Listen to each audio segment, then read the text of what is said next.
आज हम निकल चुके हैं गंगोत्री से गौमुख की तरफ। पैदल का ये पहाड़ियों का रास्ता अति सुंदर। मेरा चश्मा टूट गया, अभी ऐसे छू रहे थे ना, ये वाला जो चश्मा पावर वाला टूट गया। अब बताइए, ये पहाड़ पे चलना है गौमुख तक और चश्मा टूट गया। हाई वाला तो काम कर लेगा, लेकिन हाई वाला तो गया ना गया। क्या करेंगे बोलिए? अब ड्राइव करके इससे तो काम चल जाएगा, ड्राइव नहीं करना है, लेकिन ये तो गया। अब करेंगे, इसी में काम करना पड़ेगा। आधा रास्ता आ गए हैं, लोग तो थक गए हैं, लोग खाना खा रहे हैं, लेकिन हम तो चलते रहेंगे। हमको ये सब आदत है चलने का, पैदल हमको कोई दिक्कत नहीं है। समुद्र तल से 301,040 मीटर की ऊंचाई पर स्थित गौमुख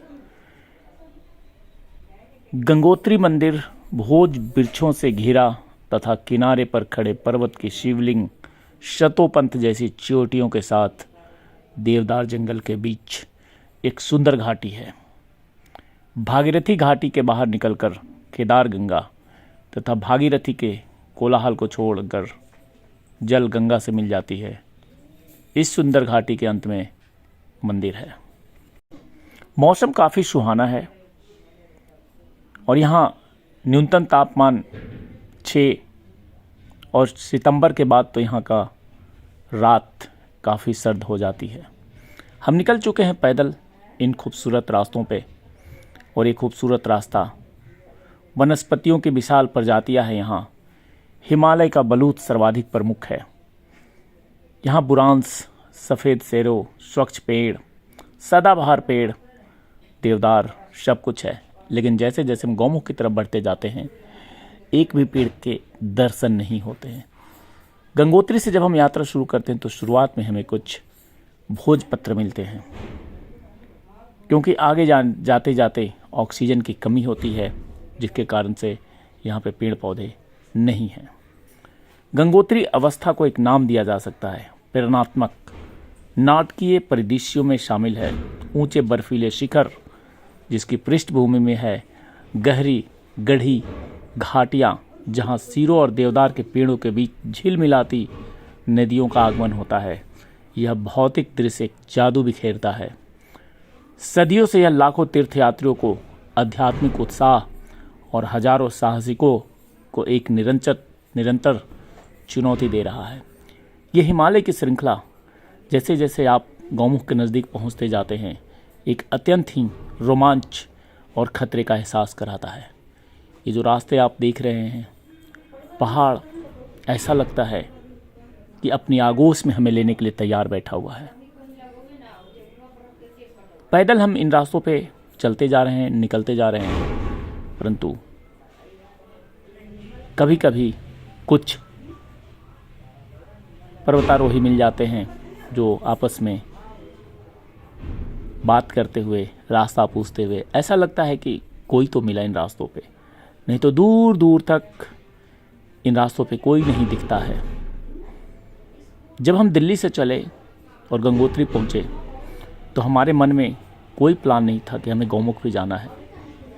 अचानक ही ये प्लान बना और हम गौमुख के रास्ते पे निकल गए। हमें नहीं पता था वहाँ के खतरों के बारे में, वहाँ के वातावरण के बारे में। गंगोत्री से 19 किलोमीटर दूर 3,892 मीटर की ऊंचाई पर स्थित गौमुख गंगोत्री ग्लेशियर का मुहाना तथा भागीरथी नदी का उद्गम स्थल है। कहते हैं कि यहाँ के बर्फीले पानी में स्नान करने से सभी पाप धुल जाते हैं। हम भी निकल पड़े हैं उन बर्फीले पानी को ढूंढने के लिए और उनमें स्नान करने के लिए। गंगोत्री से यहाँ तक की दूरी पैदल या फिर खच्चर पे आप कर सकते हैं। चढ़ाई उतनी कठिन नहीं है।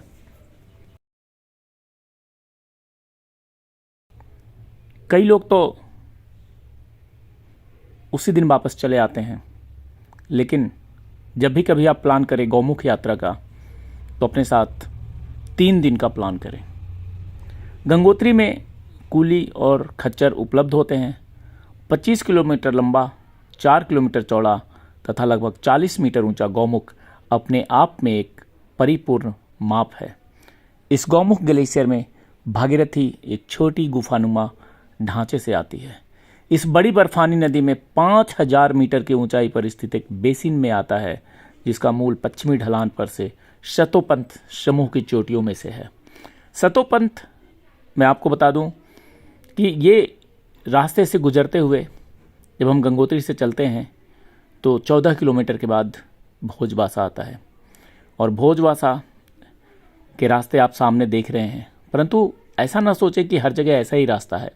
कुछ जगह रास्ते बहुत ही खूबसूरत हैं, लेकिन पूरे मार्ग में 2-2.5 किलोमीटर रास्ते बहुत ही खतरनाक हैं, जो कि अभी हम उन्हीं रास्तों से गुजर रहे हैं। और जब हम 14 किलोमीटर दूर भोजवासा पहुंचते हैं तो भोजवासा हमें रात्रि विश्राम करना होता है। सुबह हम गंगोत्री से निकलते हैं और भोजवासा शाम तक पहुंचते हैं।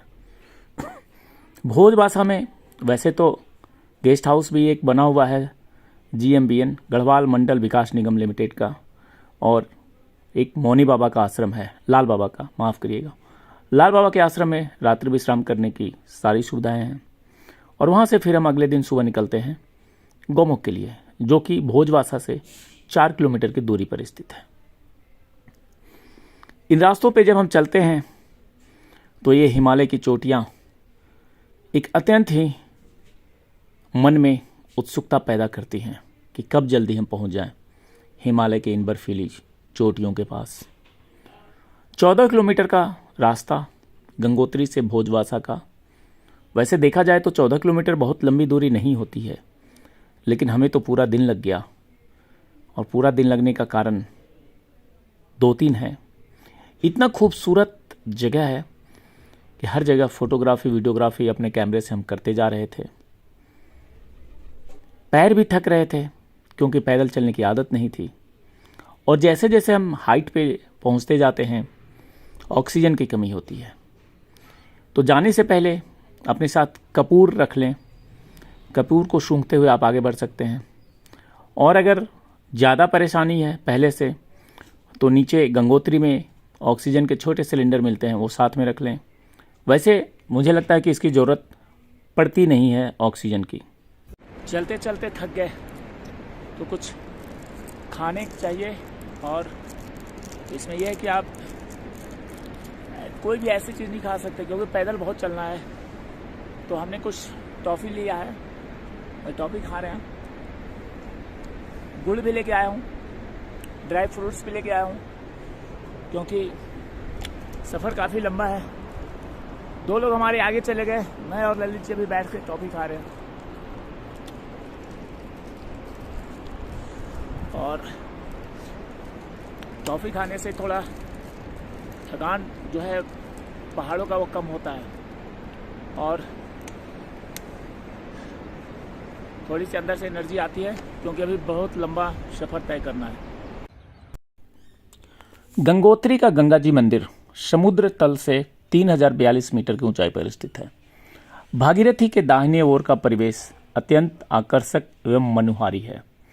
यह स्थान उत्तरकाशी से 100 किलोमीटर की दूरी पर स्थित है, और गंगा मैया के मंदिर का निर्माण गोरखा कमांडर अमर सिंह थापा द्वारा 18वीं शताब्दी के शुरुआत में किया गया था।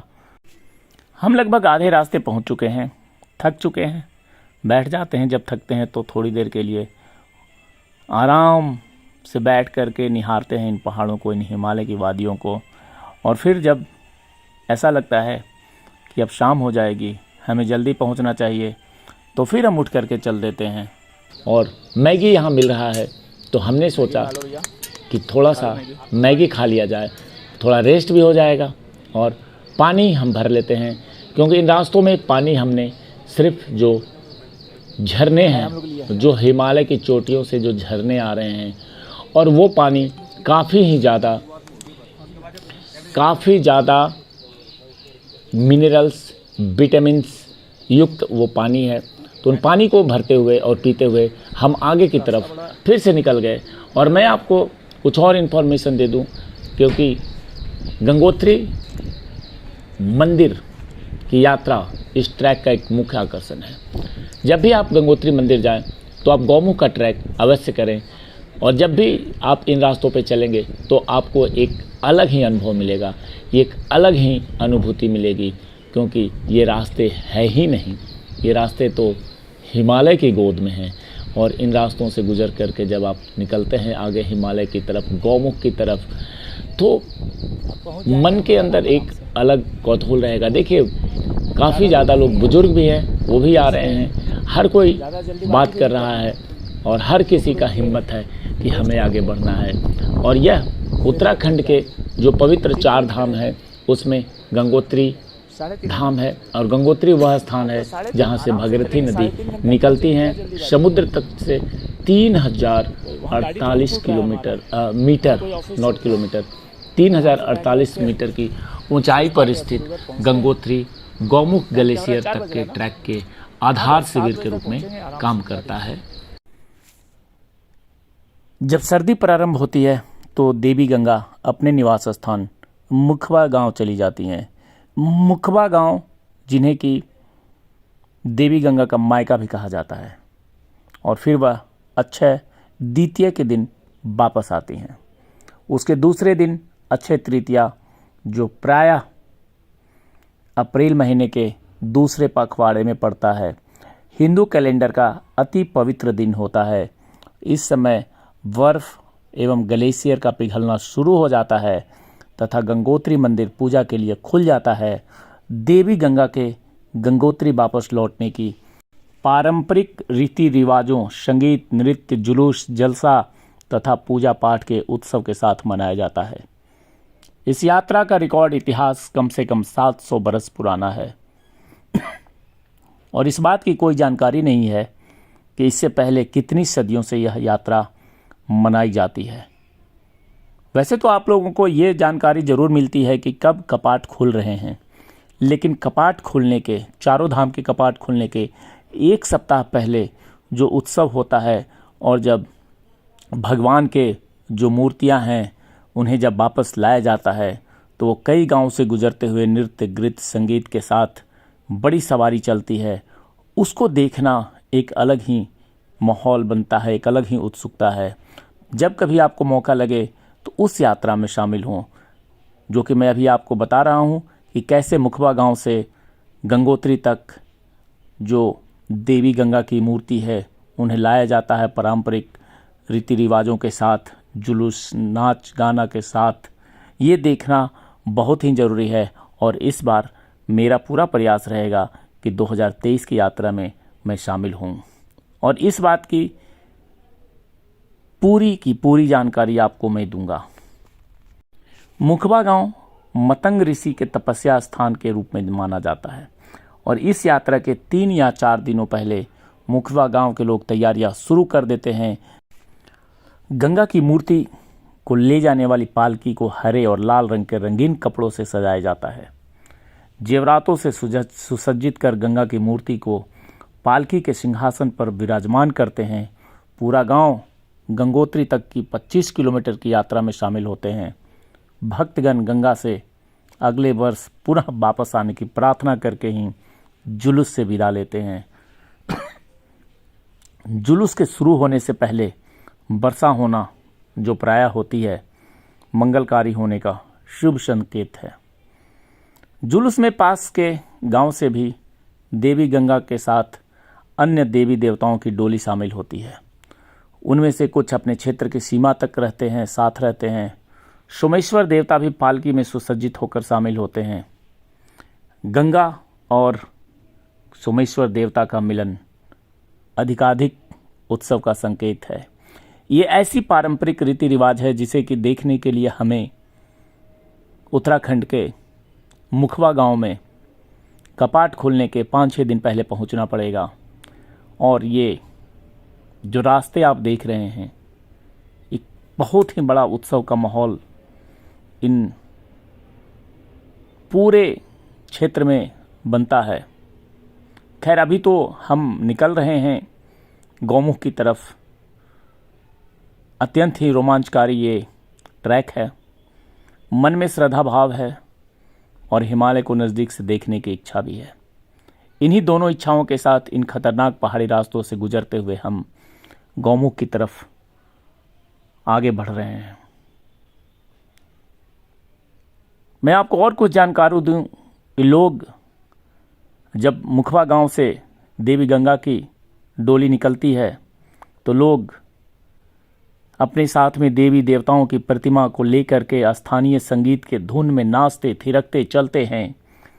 जब दोनों पालकी सोमेश्वर देवता की और गंगा जी की दोनों की पालकी की यात्रा शुरू होती है तो इस जुलूस में सोमेश्वर देवता की अगवानी नेतृत्व में गढ़वाल स्काउट आर्मी बैंड पारंपरिक रीति रिवाजों में भाग लेते हैं, पारंपरिक संगीत बजाते हैं। रास्ते में लोग देवी देवताओं की पूजा करते हैं और भक्तगणों को जलपान वगैरह मुहैया कराने में मदद करते हैं। धराली गांव की सीमा पर सोमेश्वर देवता की यात्रा समाप्त होती है तथा गंगा अपनी यात्रा जारी रखती है। यात्रा के दूसरे दिन यह जुलूस गंगोत्री पहुंचता है तथा भक्तगण देवी गंगा के आगमन एवं स्वागत की प्रतीक्षा कर रहे होते हैं। विस्तृत रीति रिवाजों तथा पूजा पाठ के बाद मंदिर के दरवाजे खोले जाते हैं और गंगा की प्रतिमा को मंदिर में स्थापित किया जाता है। इसके साथ ही गंगोत्री मंदिर के दरवाजे पुनः लोगों के पूजा पाठ के लिए खोल दिए जाते हैं। इस प्रकार जब बर्फ़ जमना शुरू होने और यात्रा सीजन समाप्त होने पर पारंपरिक रीति रिवाजों और उत्सव के साथ देवी गंगा वापस पुनः मुखवा गांव चली जाती हैं और मुखवा गांव देवी गंगा का मायके भी कहा जाता है।